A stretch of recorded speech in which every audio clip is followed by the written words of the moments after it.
I don't know about anybody else, but as of recent, it's not a specific commander that gets me excited to build a deck. It's a specific card that works so specifically well with a specific commander that I specifically have to build it. That last one wasn't necessary, but it felt needed. And I'm not talking your everyday smooth brain goblin card. Hey, that goes in my Cranko goblin deck, you degens. I'm talking the niche, the narrow, the not often picked up. In honor of this feeling and deck building style, I wanted to share some cards that I am looking at right now that single-handedly make me want to build certain commanders. Up first is Symbiotic Deployment. 2 and a green for an enchantment. Skip your draw step. Pay 1 and tap 2 creatures you control. Draw a card. This was actually one of my daily card highlights this week and is extremely narrow but has potential. This ability to turn 1 mana and 2 creatures into a draw is strong but not reliable. But if made reliable, could seriously pack a punch. And like Spirited Skiing says over here on YouTube, if your commander makes tokens, this card becomes a lot safer and a lot better. Couldn't agree more, Spirited. Allow me to introduce you to Amara, Soul of the Accord. A green and a white for a 2/2. Whenever she becomes tapped, you create a 1/1 white soldier token. Paired with Symbiotic Deployment, you immediately get an engine to start making tokens and drawing cards. Plus, it's in the command zone, so it makes it a lot safer. I think we can all agree Academy Manufacturer is an awesome card and makes us want to build a ton of different decks. A 3-drop that turns clues, treasures, and foods into one of each. What's not to like? While there are tons of treasure commanders that work amazing with this card, food tokens tend to come out more frequently and in larger numbers. And paired with Academy Manufacturer still gives us a treasure. Knowing this, Guillaume Master Chef is a bomb. Not to be confused with Gyat Master Chief. What was I talking about? Oh, Guillaume. This card's a house paired with Academy Man.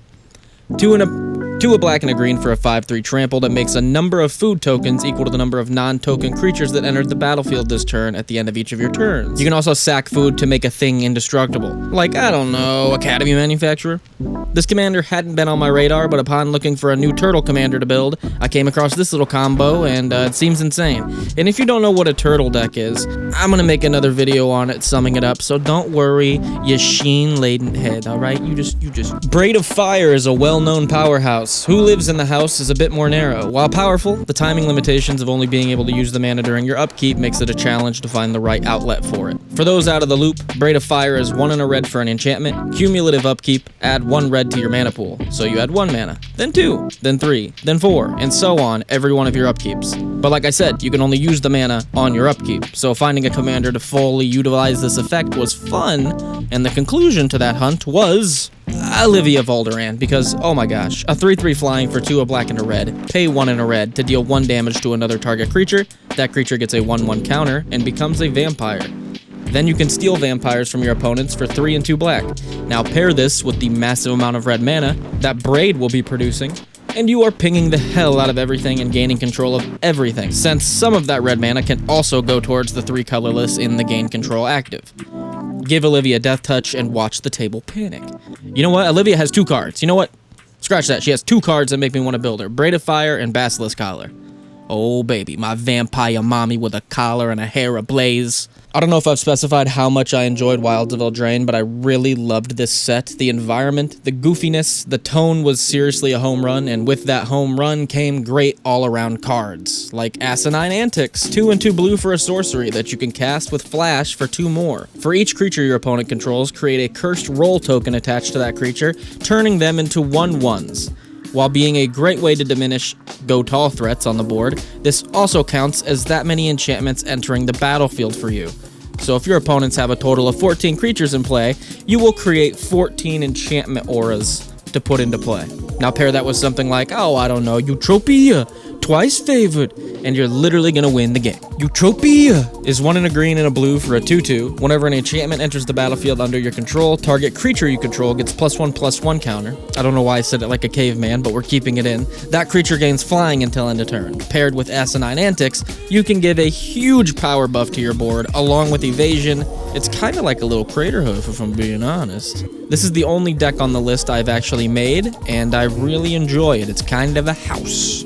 I don't know if it's like a ranch or if it's a... that's the only style of house I know. Next card. It doesn't take much to look at Sneak Attack and go, yeah, that's a pretty good card. 3 and a red for an enchantment that cheats creatures out of your hand directly into play, and you have to sack them at the end of turn for 1 red.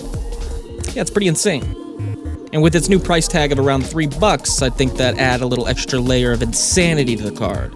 While I originally had Cedrus the Trader King on this list and his Unearth theme to keep getting back the creatures, which is awesome, I thought, what if you never lost the creatures in the first place?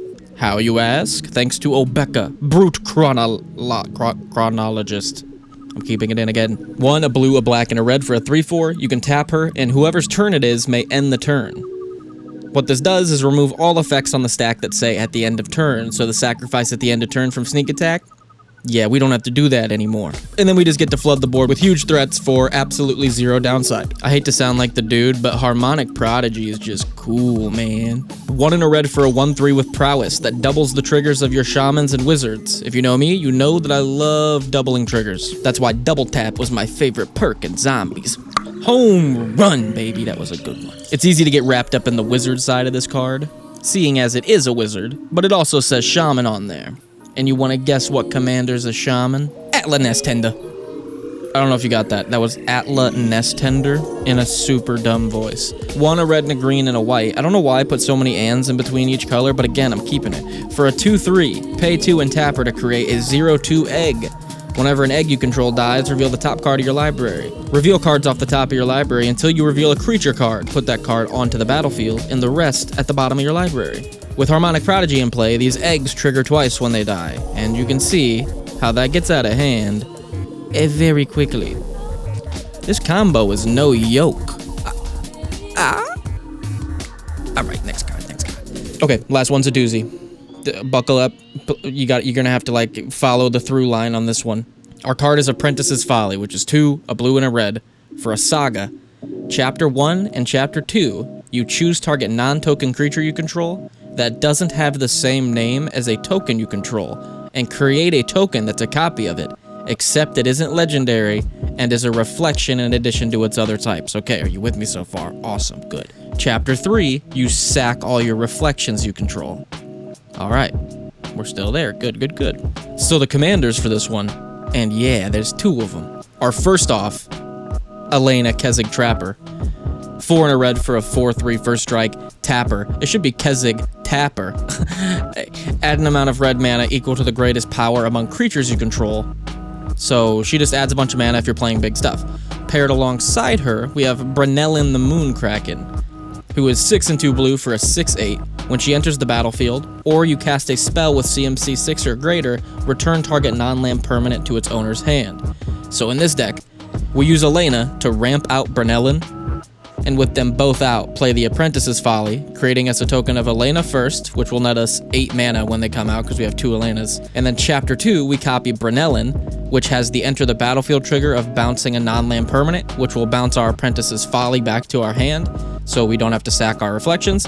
And then we just have that line of play in our hand if they end up handling this crazy board state we have at this point. You have 2 Elenas that can tap for 12 mana that turn, when that second Brunellin comes out. So there's also that line of play to just chain it into some more big stuff. This one might have to be made, boys. This one seems like a blast. Let me know in the comments if you've built any of these decks or want to build any of these decks, or what specific cards make you want to build specific commanders, because I'm sure I'm going to make more of these. Make sure to submit a deck for deck reviews on Friday over on Reddit at r/NixLotus. Much love, and go play some Magic, guys.